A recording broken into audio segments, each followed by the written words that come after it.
আজকে অফিস থেকে বাড়ি ফেরার পথে বর দেখি পা টিপে টিপে বাড়ি ঢুকছে। আমি ভাবছি হঠাৎ ওর হাতে কি ইয়া বড় একটা ব্যাগ প্লাস আবার র্যাপ করা। না বোঝাটাই স্বাভাবিক, যেহেতু এই নামটির সাথে পরিচিতি আমার ছিল না বা নেই। শুনেছি জাপানে কেউ কাউকে কিছু গিফট দিলে সেটা রিটার্ন গিফট মাস্ট, এটা হবেই। তো সেটার প্রমাণও তাই পেলাম। আগের দিন ইউয়াকে আমরা বিরিয়ানি বাড়িতে পার্সেল করে দিয়েছিলাম, তার রিটার্ন গিফটে আমাদের দিয়েছে এই বক্সটা। তো দেখা যাক এই বক্সের ভেতর কি আছে।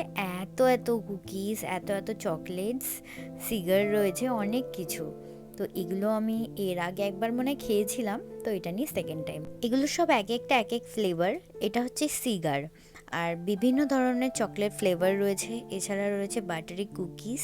একটু গুগল করলে দেখা যাবে এই কনফেকশনারি ব্র্যান্ডটা জাপানে প্রথম প্রতিষ্ঠিত হয় দ্বিতীয় বিশ্বযুদ্ধের ঠিক পরপরই। 52 বছর বয়সী নরিচি ফুজিওয়ানা ফার্স্ট এটি ডিল করেছিলেন, এখন তার বংশের উত্তরাধিকারীরা এটা ডিল করছে।